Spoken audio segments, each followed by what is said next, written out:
Hey everybody, and welcome back to Dudes Brunch, a podcast about pop culture, internet garbage, and black coffee. I'm your host, Taylor Olmstead, and back from a month-long hiatus due to travel and unforeseen circumstances, it's Tyler Reed in his fancy new apartment. Tyler, what'd you have for brunch today? Hey everyone, I've basically been camping for about a week. Haven't bought any food because of work schedule and various other things. So I've been living the takeout life. But today, since it's that old Labor Day, we gotta support big businesses on Labor Day because they're the only ones open. I went to the biggest business of them all, Starbucks.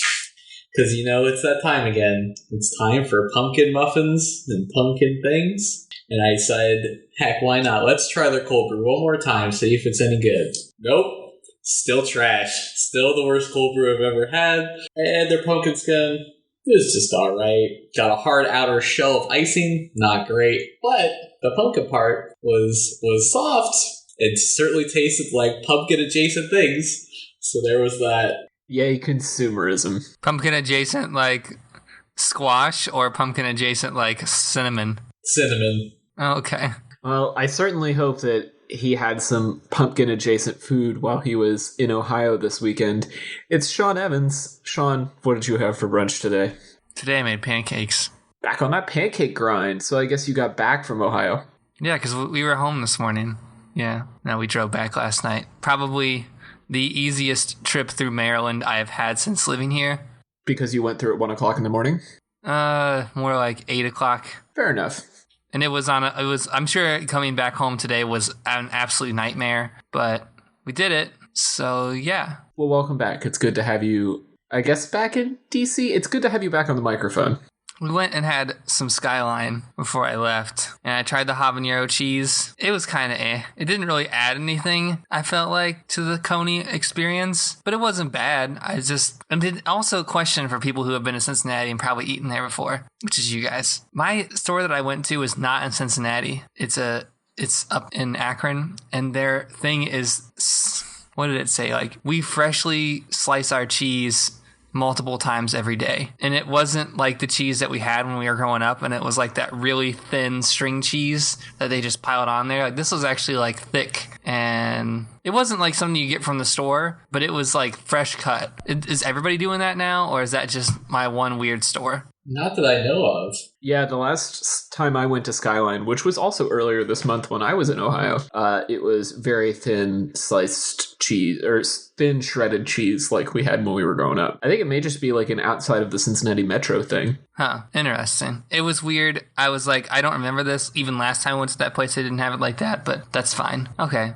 not bad. Just not what I expected, and that's also fine. It wasn't oily. Well, if it's not oily, you're not doing it right. I think it was real. Okay. I don't know. Call out to corporate Skyline. Hey, check out your rogue store. They're using the real crap. Well, I'm your host, Taylor Olmstead, and for brunch this morning, made myself some scrambled eggs and bacon. I've been on this bacon kick recently, you guys. I don't know why. Like, I hadn't bought bacon and cooked it for myself in a long time. Like, I don't usually keep it around the house, but I was home earlier this month in Ohio, and my parents had some bacon, and I was like, yeah, this stuff's really good. I kind of forgot about that. Granted, it's really bad for me, but I'm running like 20 miles a week right now, so I feel like I can have 2 slices of bacon for breakfast on the weekends. Winter's coming, Taylor. Winter is coming, and at that point, I will need to stop eating bacon. But in the meantime, half marathon is next weekend. I think I'm still in the bacon eating zone. Bacon is the only breakfast meat that we have at work, so I have bacon more often than I'd like to admit. But it's really about a strip of bacon per burrito, so it's not like I'm eating like a stack that you would pull out of a Golden Corral buffet line, I think you should remember also that this is America, and eating bacon too much is essentially saying, like, I pray too much. And generally, people don't frown upon that kind of activity, so you're probably all right. Yeah, you're not wrong. So we have been on hiatus for a month. We have amassed a ton of follow-up. We're not going to get through all of it today, but we'll put a dent in it and we'll work on it over the next couple of weeks. I have the first item of follow-up. We talked, what feels like forever ago, about Lisa Frank. Do you guys remember that episode? Yes. Uh-huh. I think that was Tyler's topic, maybe. But one of the things we talked about was the corporate headquarters for Lisa Frank. And I found a really cool article, I guess it was 2 weeks ago, that had some photos of the now abandoned Lisa Frank factory in Tucson, Arizona. It's so creepy. Everything is like rainbow colored, and there are giant plastic Lisa Frank characters just like sitting in this abandoned dark office building. It's so weird, you guys. I'll link to these photos in the show notes. They're incredible and eerie and everything you would expect them to be. Even the windows of the Lisa Frank company look weird. Oh, this is creepy. I'm surprised that no one's like broken into this place and stole all that stuff.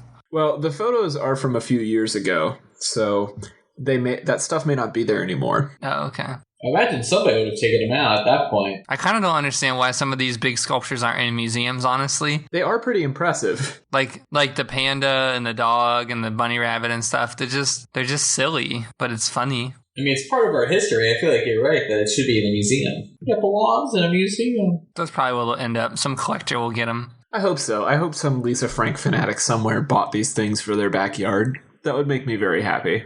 You're just driving down the highway and you look in someone's backyard. You're like, there's like just a glimpse of like There's a 5-foot tall rainbow panda back there. Yeah, that's exactly right.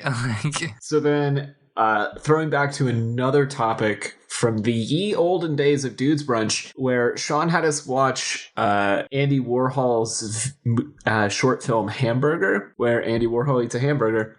There's a new video.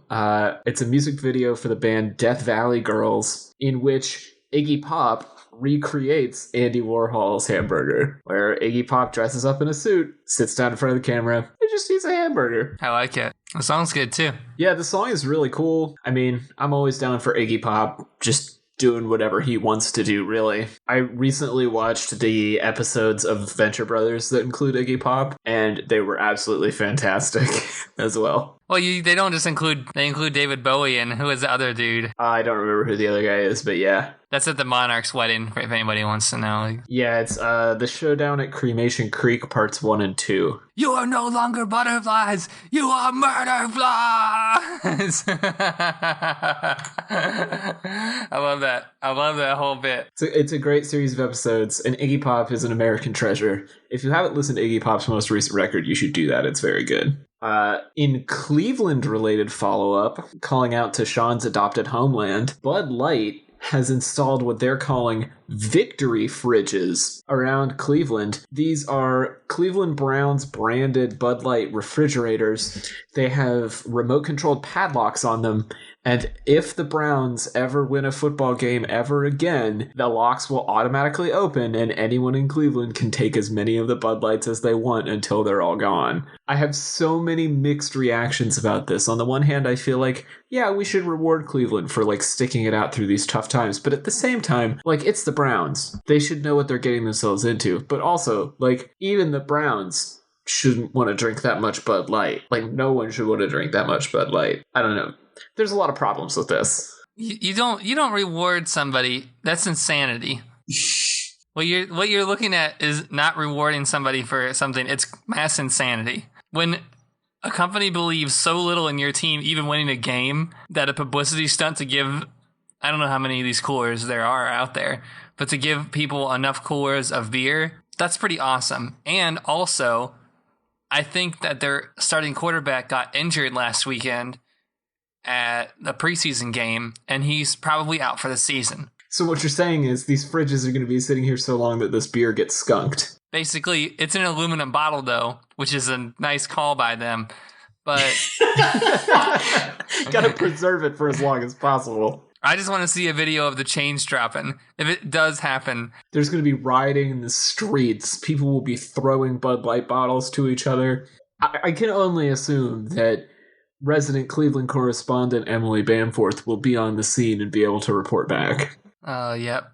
The only thing worse than being a Bengals fan is being a Browns fan. You are not wrong, sir. It's the truth. And then the last little item I had for this week, this isn't necessarily follow-up, so to speak, but this is just a short little video. I couldn't justifiably call this internet garbage because I don't want to make fun of these small children. I actually want to praise them for a badass thing that they did, and I feel like it ties really well into our collective past on this podcast as marching band kids. I found this video of a marching band somewhere, I don't know where, playing Rage Against the Machine's Killing in the Name. Oh, I have seen this.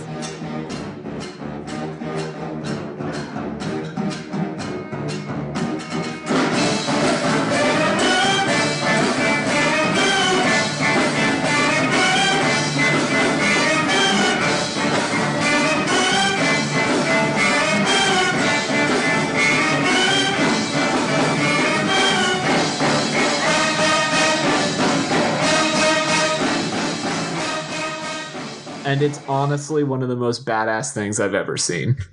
It's like a really edgy band director that would let you do this. He must be. What causes you to go off in this direction, right? Like, as a band director, you mean? Yeah.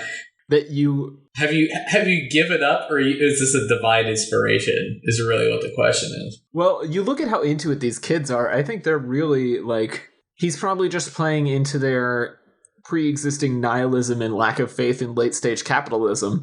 Like, look at how hard that flute player in the front row is rocking out. You can tell that she's a serious Rage fan. She's coming for first.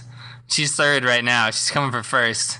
You know that she has, like, every Rage album and all of the Zach De La Rocca, like, solo records. Like, she's the hardest core. My serious question to you guys, though, is, like, do you wish that we could have played stuff like this in marching band? No. I believe we tried to. Things like this. We did play Stairway to Heaven in middle school. We played Hey Ya a lot, which was a popular song at the time. Wow, it's almost like we had the sheet music for it, like when it was probably like a relevant song, and then we're like, well, I mean, this is still like everyone still knows what this song is, so this song still slaps, right? Like, I think the one thing that I can remember playing like every year, and it was when we would do our Veterans Day parade, and we would through Amelia, and it was that like 5-mile long parade, and we would just continually play that song over and over with the occasional drum break. And in my head, I can still hear every single song, that exact song, in time. And it's, God, that was a long parade. And like, you know, as much as we rag on our high school experiences, I do kind of wish that, maybe not Rage, but I kind of wish that we had played like at least one really awesome like hard rock or punk song to kind of numb some of those more horrible memories. Like, couldn't we have at least gotten one badass song squeezed in there somewhere? No. Like, Seven Nation Army, even. We could have played that song. It only has, like, 8 notes. Yeah, no, we could have played that song, but it wouldn't have resonated. Right, it's only for laser tag. Yes, Seven Nation Army was composed exclusively for laser tag arenas. Yes. And nowhere else. He's right. Now, listen. When you're right, you're right. That being said, we dodged a bullet because you get into really dangerous territory when you go for music, like for popular music, because we never played Pirates of the Caribbean, which I feel like is the biggest bullet to dodge.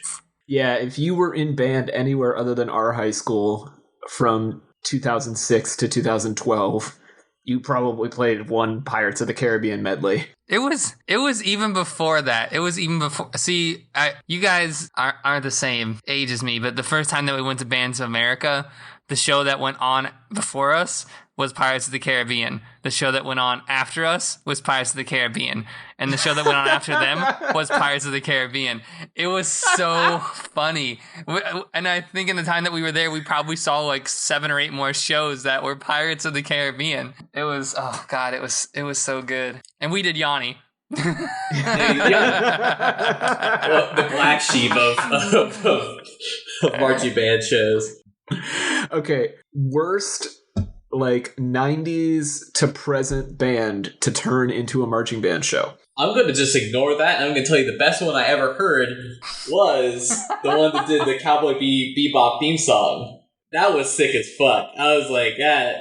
That's a good choice. Okay, let's go best worst. So that's your best. What's your worst? Like, what could you think of as being the hypothetical worst? Blink-182. YouTube deep cuts. Oh, there we go. As the worst one? Yeah. And then YouTube greatest hits as best? That would probably be pretty good, but YouTube deep cuts would probably be the worst. It's kind of it's a little bit of a sleeper, but I would say best would be Foxy Shazam. Fair. Kind of a regional reference, but essentially modern day Queen, if you haven't listened to Foxy Shazam. And worst, The Strokes. That would be hilarious. There'd be zero depth in that whole show. None at all. I was gonna say probably a good one would be or Interpol. Interpol would be really bad too. But I think a good show that I have yet to hear and probably will ever hear would be synth sounds of the 80s. Just have a whole show of not one hit wonders, but like popular synthy songs out of the 80s would be really cool. Yeah, like some Pat Benatar and some Aha, some Toto. So many marimbas.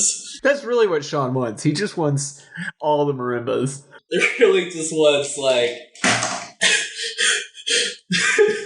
That would be like my 30s. That would be like my 30s band, the Sean Evans Marimba Band.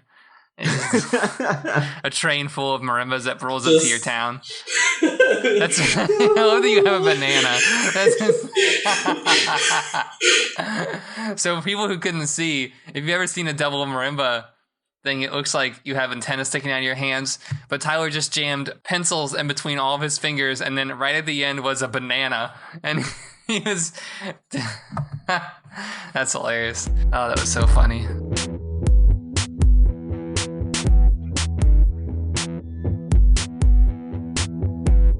We kind of buried the lead on this one after follow-up, but as part of our month of hiatus and soul-searching and cross-country traveling, Sean and Tyler and I have decided that we may be nearing the end of Dudes Brunch as a project. And while we will still keep podcasting together, it may not necessarily look like this. And so we wanted to come up with a way to kind of wrap the show up and talk about, the project as a whole and kind of where we've been. And so the last few episodes, or at least the next few episodes, are going to be kind of a wrap-up discussion. And we're going to individually wrap up what's happened with all of us over the last 3 years that we've been doing the show. So tonight, Sean and I wanted to talk to Tyler a little bit about what's been going on with him over these 3 years outside of the podcast, both as a creative person and just, as our friend, and see, how has life changed and how has his work changed in that time. So Sean, this was your idea. Do you have a question that you wanted to lead off with for Tyler? Yeah, I kind of wanted to start out with pictures and then kind of work our way through. Oh God, no. I've really been deep diving through some of Tyler's, I went through DeviantArt and found about as much stuff as I could possibly find to get a retrospective on Tyler Reed. Sean did probably far more research than he's ever done for the show in his entire life. So the first one I want to talk about is something that I think Tyler did right out of college, and it's called the League of Sexy Badasses. And will you tell us a little bit about this design and what inspired you to do this? Okay, so this was actually still in college, but that's fine because I think we were. I don't know, it was 2015, so if we've been doing this for 3 years, this was probably right outside of it, or right before I might have finished. Yeah, we started this show in February of 2015, so this was about a month before we started the podcast. And so this was, it was a school project, so that always kind of sours the feeling a little bit because you're oh, well, you had to do it for a class, but I feel like when you're talking about a screen printing class, you really it's really about making the work you want to make. but you're kind of confined to certain restrictions, as per like a class usually makes you do. I don't think there was particularly anything. I think it was like a limited color palette, but I mean, that's nothing that I really am too unfamiliar with. I like working in the limited palette. And so this was actually kind of a riff on an idea that someone else made.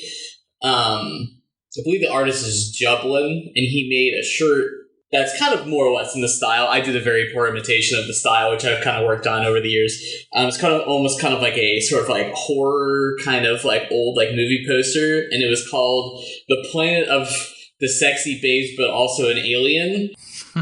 And it's like a bunch of like sexy women, and there's like a spider, and so it's kind of done in a similar style. And so I kind of lifted the idea, and I kind of wanted to play with it, and I really wanted to experiment with. I don't recall exactly what I was trying to do, but I've always sort of wanted to draw more women just in general. Mm-hmm. And let's see, what was I don't remember the media I was consuming at this time that would have spawned this, but I think I was also like watching like a lot of like Powerpuff Girls and stuff like that. The original concept was also to have, I think the original the title was going to be League of Sexy Badass Babes and like an incredibly mediocre dude, and there was going to be like one guy in the middle that was going to be pushing everyone out of the way. And so I decided to, instead of poking fun at like that, about like how like the dude in like a movie or a TV show is like the, for example, the Lego movie, where it's just a unremarkable dude is like carried by like really strong women. I was like, well, I don't really want to do that, so I just decided to make it just about them. And so then I decided to kind of just think about different sort of archetypes. I thought of them as kind of like a space opera. Like one is like a Viking, one is like a sort of like a Rambo, and the other one's like a space warrior. It's interesting that this is like one of your last school projects, as we're all now outside of our academic careers. People who have listened to the show all the way through, which there probably aren't very many of you, thankfully, will remember that I think I was still in school when we started. Tyler was finishing up school, and Sean had just finished his master's when we started. Yes. Yeah, so it's interesting to think about, like, I don't know, I don't really take a lot of my work from school seriously anymore. I'm curious, Tyler, with pieces like this, are you dismissive of it because it was a school project, or do you feel like it's still a part of your canon and a part of your portfolio or whatever? I think for me, college was weird because I think we've gone over kind of like the bridges that I've constructed and then sort of unintentionally burned out on my way through them. And so at a certain point, I stopped considering myself to be just a designer, and then I was kind of a designer illustrator, and now I'm kind of like I want to be an illustrator than designer at this moment. And so this was sort of like during my period when I was kind of like figuring my shit out, really trying to figure out how do I use Illustrator to do what I want, and how do I make the projects I'm making in school work for the format that I want to be working in, instead of kind of more like a more informational base and stuff like that. I still think design's important. I just think that's always going to inform the way I create, but it's not the sole reason why I'm making work, I guess, at the moment. That being said, I pretty much almost whole cloth threw out most of my college projects almost immediately after, because I'd pretty much been making stuff the entire time I was in college. I was doing my own artwork I was just making. I was doing freelance stuff, I was just kind of just doing stuff. And so I didn't really feel like I needed any of it. And frankly, a lot of it was, I had this really bad tendency in college, which I would do differently. There's a really bad tendency to just take the project, make it contort it to something as far away from the original intent as possible to try to get to what I wanted it to be. And so a lot of my projects just felt kind of dumb. I was like, oh, I wish I could have just made something a little more standard instead of something that was kind of off the wall. But I didn't know what I was doing. I was a really dumb kid. So speaking of the Viking, can we talk about this picture that I just posted? Because I know there was a while where Vikings were a huge thing for you. And could you tell us a little bit more about this? Boy, you're going to have to link all of this, aren't you? I'm gonna have to I don't know what I'm gonna do with all these images, you guys. I don't know where Sean's finding this stuff. This looks like it came out of a sketchbook. Where did you find this, Sean? No, I think you know what this is. It's a tablecloth. Well, so there's the coffee one. Do you want me just to skip to the Viking one? Yeah, just skip to the Vikings real quick, and we'll go back to the coffee one. Okay, all right. So where did you find this Viking image, Sean? I don't even remember.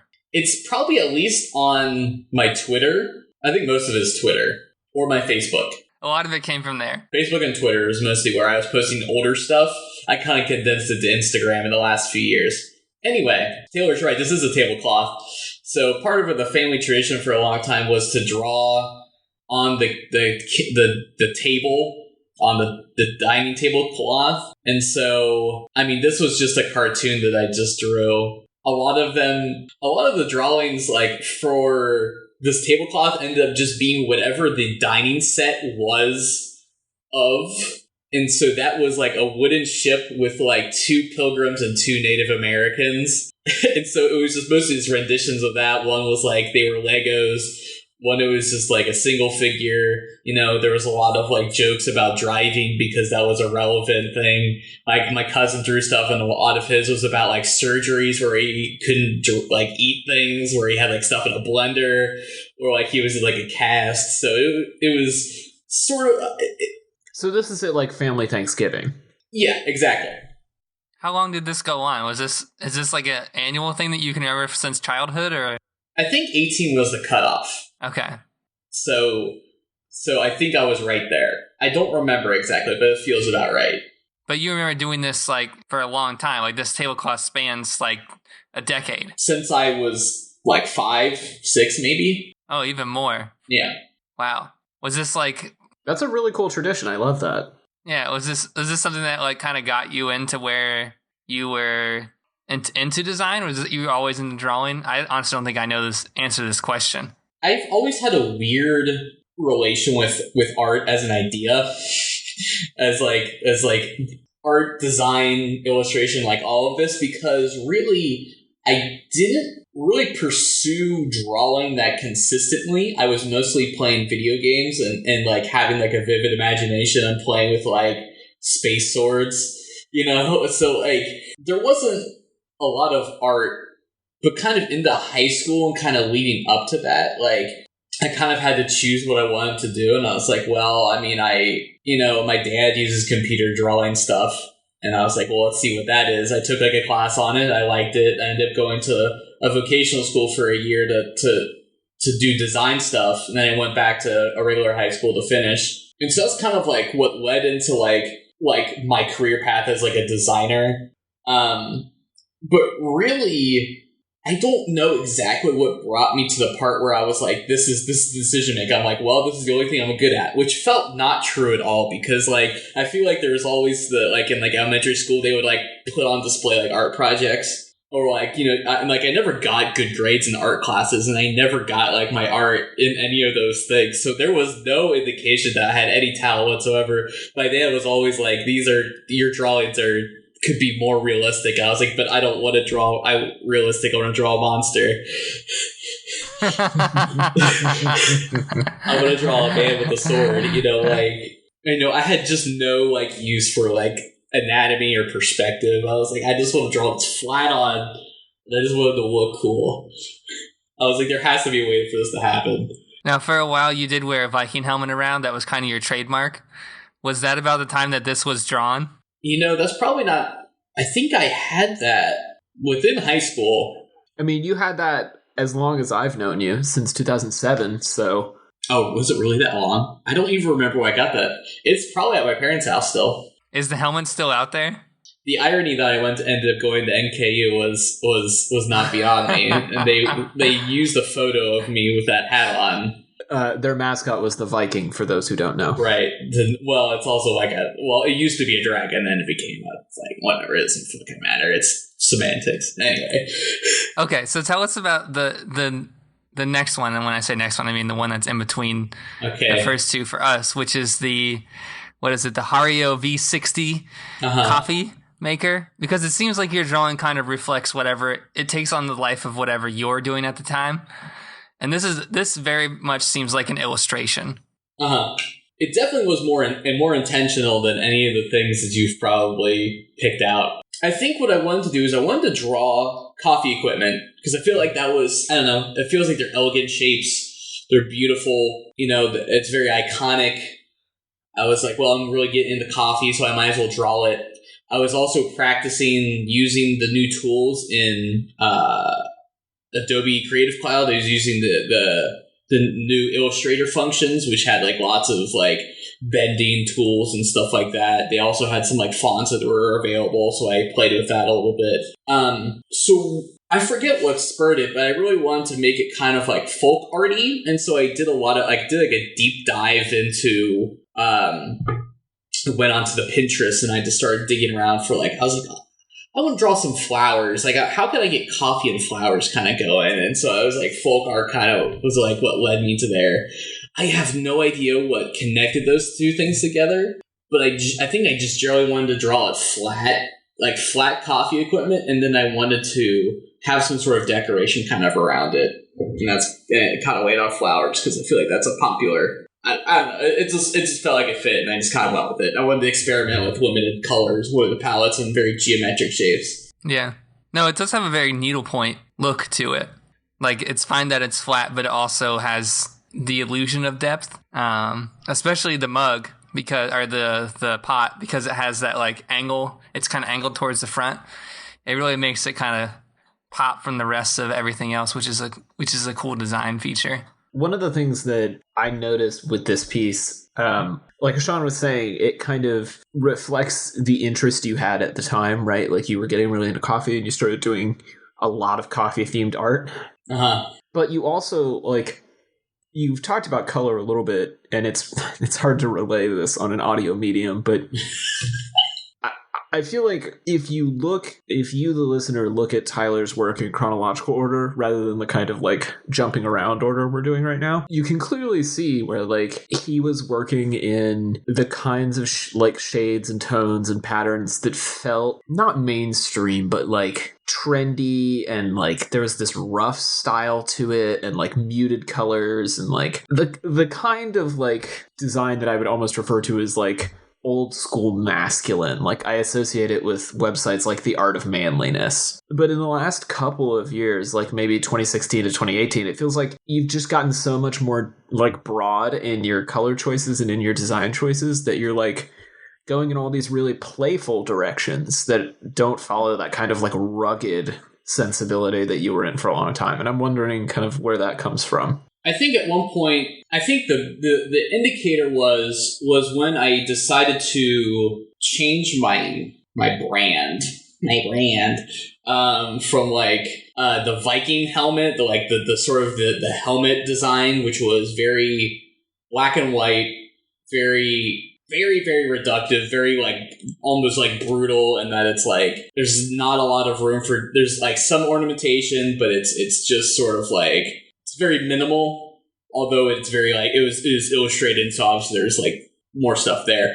And so then I kind of decided, I was like, is this really who I am? If I present this to someone, is this really how they feel like they're going to interpret me as like as a person?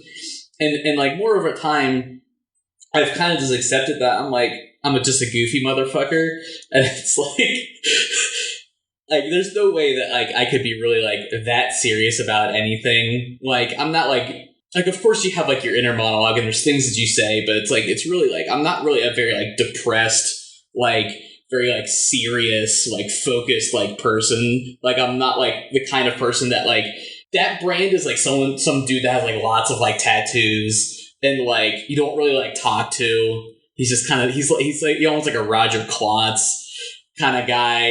He doesn't really give a shit, you know. But like I decided to kind of change it a little bit to kind of just make it feel more in line with me, which was honestly just messing around with pink, salmon colors, stuff like that.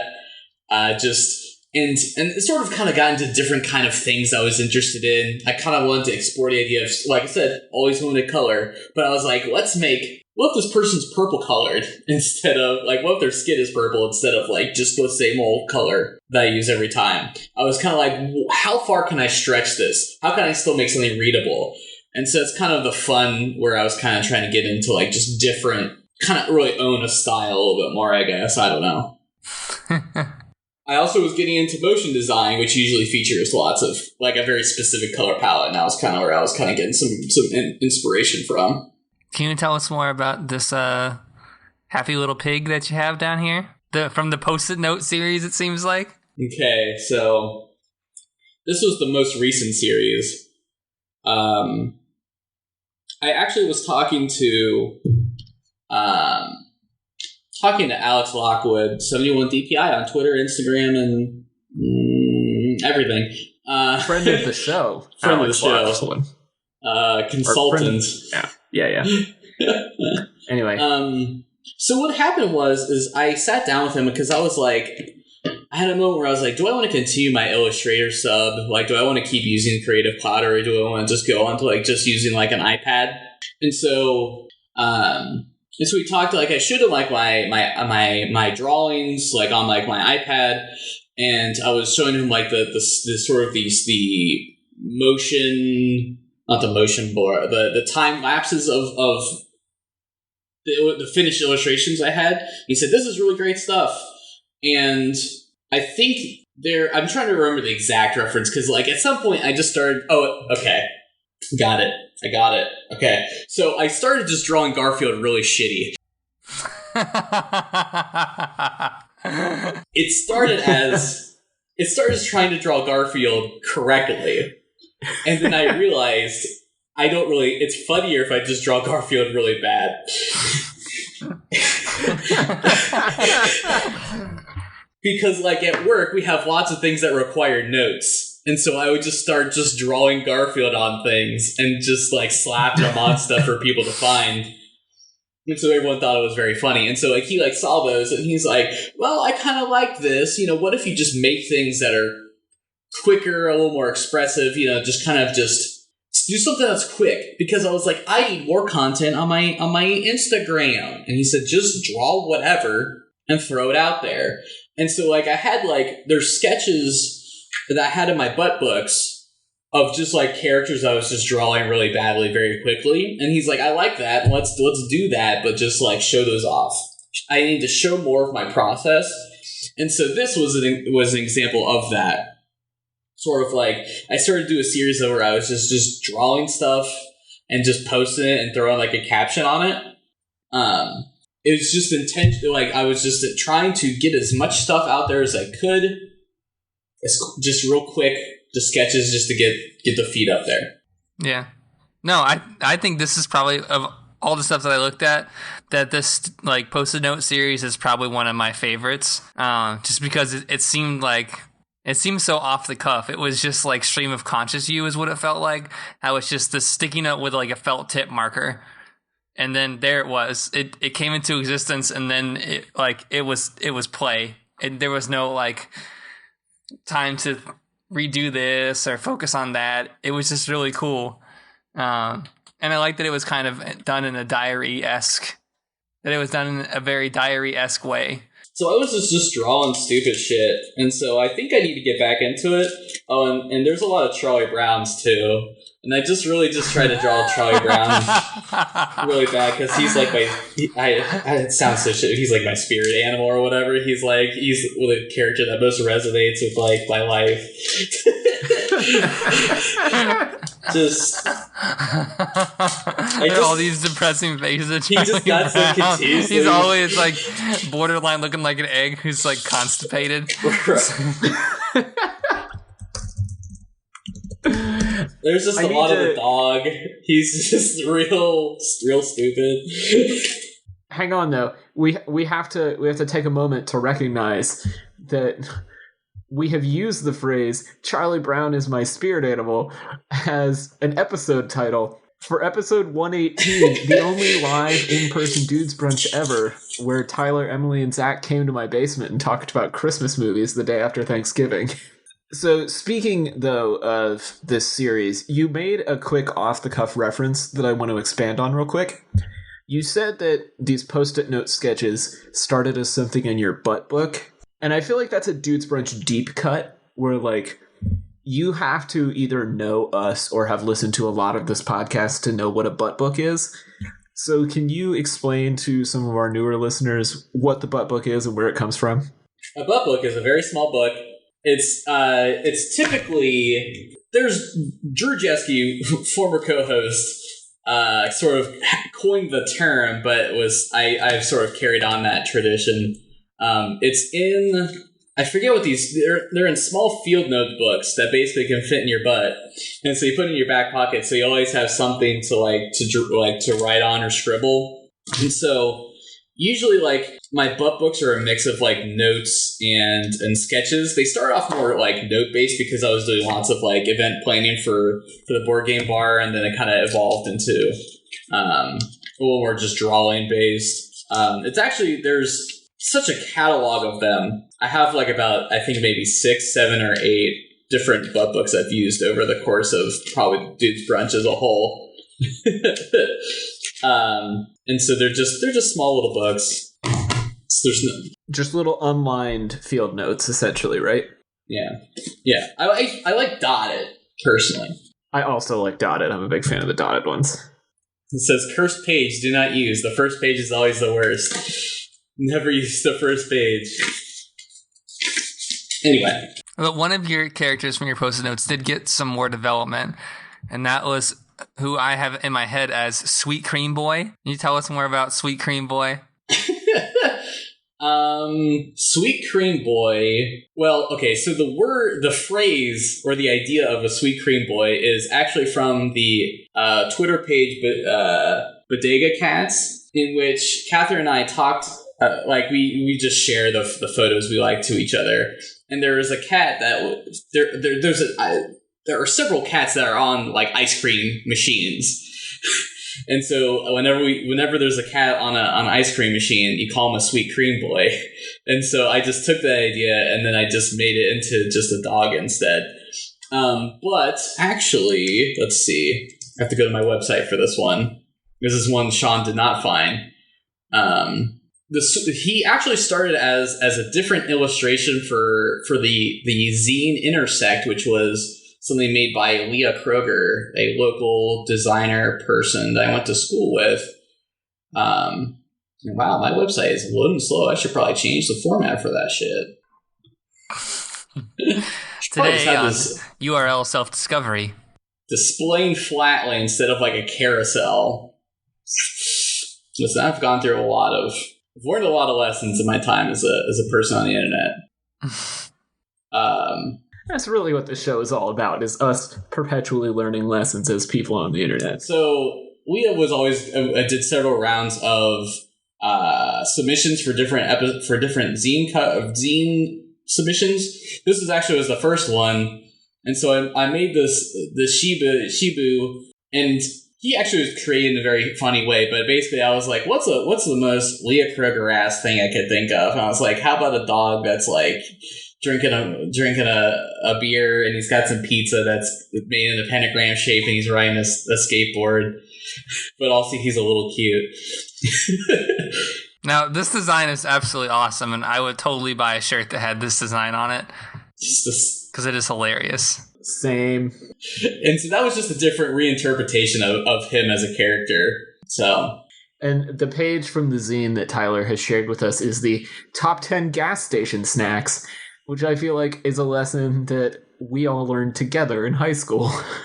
Right. And nobody knows what Grippos are, so shout out Cincinnati. Nobody knows what Grippos are. That's right. Did you have another piece, Sean? Yes. I have a few more. So let's talk about this one real quick, because I noticed lately you have been moving into the realm of portraits. I guess so, yes.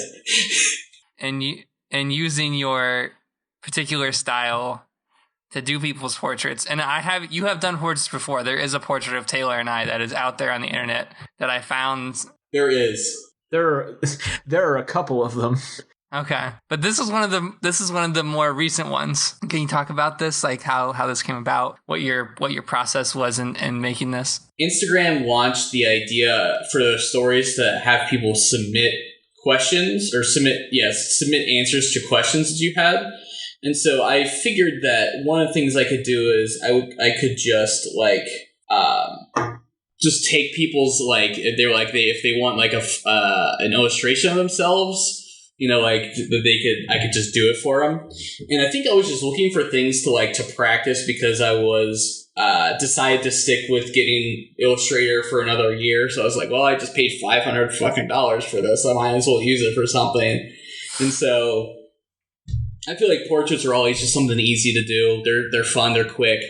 They can, it's a good practice usually. So I just thought it'd be something to kind of get back into. And so, originally it was Lee Hoff guy on Twitter, requested one of him.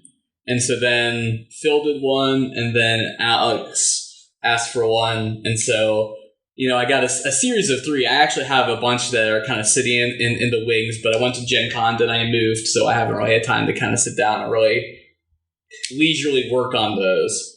But I was also just kind of working on the color palettes for a new type of printing that I've been getting into, which is called a risograph, which is basically it's a copy machine that makes sort of screen print like effects to it, where you can overlay things and things. It's very sort of flat looking. Mm-hmm. You could barely tell the difference, but usually it's good for printing a lot of stuff really quickly. It's almost like a copier, but it has some sort of art, painterly or artsy qualities to it that people kind of beginning into. So I was kind of also messing around with color palettes again. The ones you linked was one that I just kind of said, fuck it, I'll just color it whatever I want. But so it was kind of a few different things. I kind of always try to have an intent for the next concept I'm working on, whether it's color, whether it's the imagery, or whether it's a style or something like that. Because these are really cool. I think when I see these, this is something viable. Right. That I see that I'm okay, well, this is something that you could probably, I don't want to say run as a business, but if you wanted to have a little hustle and make some quick money off of it, I feel like this is really cool, because I'd be interested in having something like this just as something fun, to get from my family and friends, and for a Christmas gift or something, to be hey, this is you, this is funny, haha, kind of Holmesy, but yeah. What was it called? A risograph? Risograph, yeah. Risograph. Okay. I looked that up. All right. So let's talk about this, because this, and then we'll have one more, and then we'll be able to kind of close this section out. But for this podcast in particular, and other podcasts on our network, you do a lot. You do all the themes. As far as I'm aware. Oh no, yes. So this is all the visual themes, we should say. Yeah. Okay. So this is the 10-minute Tech Talk logo. Can you kind of give us some insight into this design? Well, that was an interesting one, because basically Taylor said, I don't like this logo that we had currently. And he said, well, we need to make a new logo. And basically he was like, go at it. We made a Pinterest board to kind of do a research for it. That's kind of what it usually ends up starting as, is we all make a pin board and we try to put a bunch of stuff that we find inspiring about it.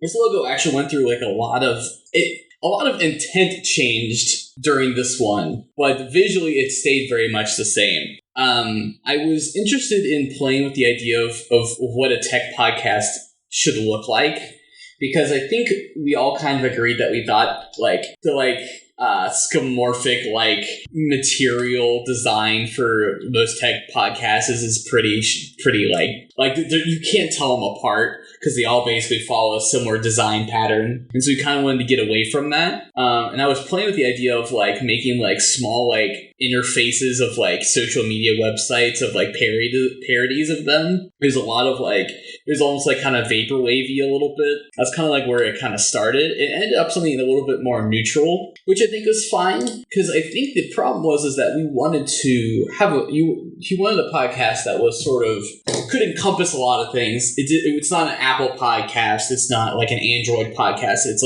a podcast that had a lot of different ideas kind of mixed into one. I sort of was trying to play with iconography, the idea of what does 10-minute Tech Talk look like, and I sort of the brand concept was almost going to be just like a time, like a computer, and like some. It was like it was a set of emojis, and I wanted just to be kind of that, but I realized that was not a logo.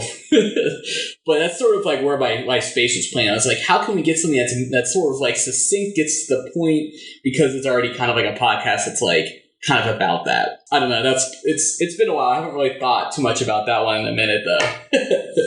You know, I think one of the great things about this loose network, as we call it, is that we all bring different skills to the table. And one of the things that I really like is that you have this consistent visual style that you've created for all of our work, really, for the last 3 years. It's evolved. I mean, we're not using the pig and lightning bolt branding from 2015 anymore. Massive throwback. But it's been really cool to, like, it always feels like we have something that is visually distinct and doesn't look like other podcasts. And so I remember when you sent us what became this purple and green 10-minute Tech Talk logo, Emily and I were both just immediately smitten with it. And getting ready to go to PodCon next year, we're already talking about, like, what kind of cool merch can we design that we can slap this logo onto. So be ready, Tyler, because we're going to be asking you to do some more work. Surprise! Great. Please pay me. Oh. All right, so the final thing I want to talk about is a classic Dudes Brunch design, arguably the best-selling design that we have ever had on this show. The Dudes Brunch Christmas sweater. Can you describe the sweater, what it looks like? So you have to first understand where I was when I made this. Yeah, I feel like we should give the lineage of the Dudes Brunch Christmas sweater, almost. So I was working at a print shop where I was actively pulling prints of shitty Christmas sweaters for a local company that sells shirts. And it was like, and we just had this menagerie of like Game of Thrones and like Star Wars and like Christmas Family Vacation or whatever the Christmas movie, leg lamp designs, like we were just doing like a whole bunch of those. And I was like, okay, I feel like I could make one of these. I feel like I understand. And so I spent Lord knows how long trying to like reverse engineer how people got it to like look like anything. Like, because you want it to look like the type of thing that it is. You want it to look like a knit sweater. So you have to figure out a way to repeat a pattern over and over again. Let me tell you, it's not easy. And if I was I probably could make like a brush or something like that to make it work, but instead I just made like I don't even want to get into it. It doesn't matter. Either way, it was a pain to make. They've always been a pain to make, but they're good because they actually look. Well, and I remember the first year that we did this, you were right. There was all of this like ugly sweaters were in. I think we did a topic on it on the show. And we jokingly said, like, what if we did a holiday sweater? And then Tyler just came back like 4 days later with a draft design of a holiday sweater. And we were like, well, shit, okay. And it was gold. Like, I think this was the first time that we saw it. We were like, that's it. Then don't change a thing about it. I just absolutely love this thing. Yeah. Yeah. And so we did the first holiday sweater, and Sean's right. It was the best selling piece of merch we ever did. I know a fair amount of listeners of the show have some kind of Christmas sweater merch, whether it's the coffee mug or the t-shirt or whatever. I actually saw on Facebook the other day, a friend of the show, Seth Alexander, wearing his Christmas sweater t-shirt in the middle of summer, which made me very happy. And then we did a second one the next year. We did like Christmas sweater 2.0. We didn't really keep that tradition going, but it was a really fun thing. And I don't know, it was such a great example of like Tyler just comes back with this amazing idea and we're like, yeah, let's do this thing. I think the major problem ended up being that we weren't an Ohio podcast anymore. Because you all moved when we started moving away. Yeah, between year 1 and year 2 was where we hit a real snag where I was like, well, I don't know what else to put on this thing. Because the first year, if you don't know, it was like a record. It had our old lightning bolt that we used to use. It had a coffee mug. It had a Christmas tree. It had Ohio on it. So it was pretty, relatively geographic centric.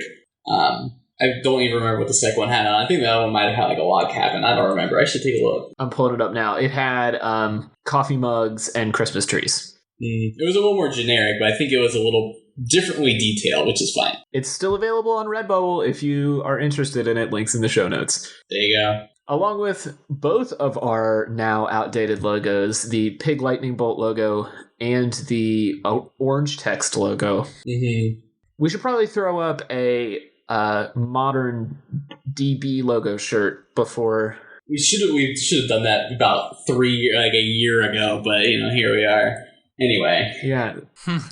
The pig one is good though. I still think I like the DB one, but I thought at the time, and I still do, the pig one has like a significance with me for when we were like really new to this and we were all trying to figure out what the hell was going on with this thing. I actually wore my pig logo shirt yesterday. Nice. So I guess that's a good way to kind of bring us full circle here.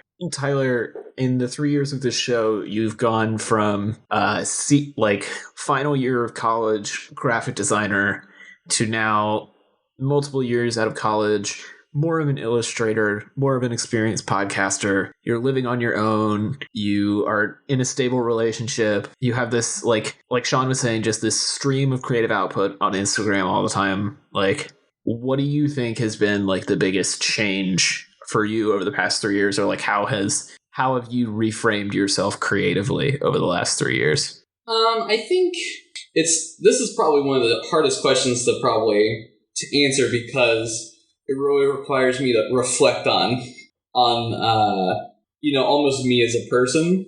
I think just living on your own as a baseline changes things. Realizing that art doesn't have to be a career for you to continue to make it or to enjoy it. And even though it might not be your day job, you can still find fulfillment from it, and you can still find ways to use it. And just because you didn't get a job out of college doesn't mean you're just fucked. Because I don't know many people right now that whatever they went to school for, they're using. And the people that I do know that are using their design degrees have either just skyrocketed like we all knew they already would, or it's things just kind of changed and they just kind of fell out of it, or they're just hustling and they're struggling. Some people are doing great, some people are doing, it's a pretty standard split,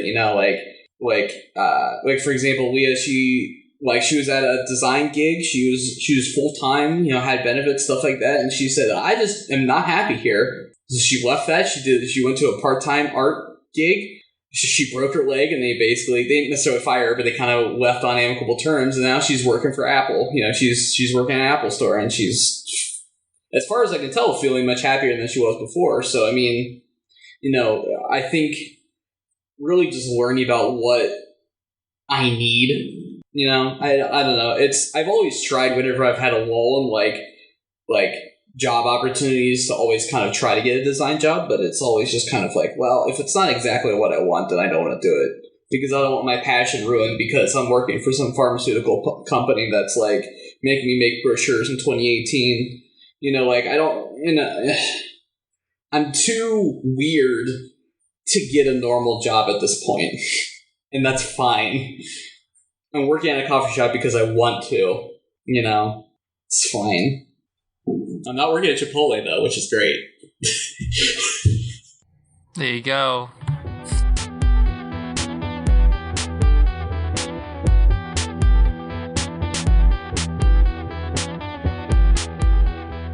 All right, folks, well, that's going to round out the show for this week, so I guess it's time for some shameless plugs. We'll start with the man of the hour, Tyler Reed. Tyler, if people want to see your current illustration work, where can they do that? Hey, everyone.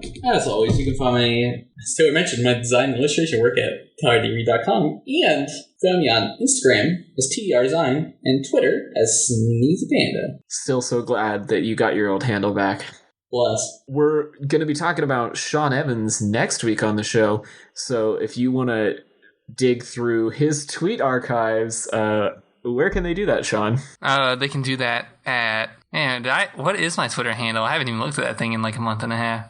Oh, it's Real Cash Otter. But if you want to... Has been for 6 months, buddy. If you want to do better than me you should really go on YouTube and check out a YouTuber. His name is Uncle Doug, and he talks about electric guitars and he rebuilds old amps, and he's hilarious and he's insightful, and his animals always provide good comedy. Please check out Uncle Doug. That's my shameless plug. This sounds like peak Sean. Well, as always, you can find me on the socials as @TCOlmstead. You can read things that I write at my website, tcolmstead.com. You can like and follow the show at Dudes Brunch. If you have questions for any of our panel as we round out our last few episodes here, or any topic suggestions, or really anything you want to say to us, you can tweet at Dudes Brunch. I guess you can leave a review on iTunes if you like us and want other people to find the show. Other than that, thanks for listening, and we'll talk to you all next week on another episode of Dudes Brunch.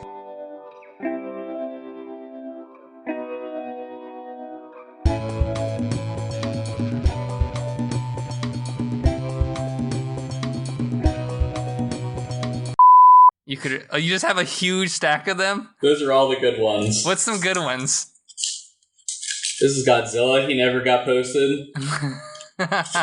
Here's a really bad Godzilla that did not get posted. That's like baby Godzilla. That's hilarious. Which actually makes... There's a bunch... Oh, God. This I don't know how to fuck to draw Sonic the Hedgehog. I have no... eventually I kind of, got there, but it was, I drew, 10 billion of them, and I was like... and at some point you kind of just give up, and you're like, "Yep, that's him." That's like Bart Simpson and Sonic had a baby. Right.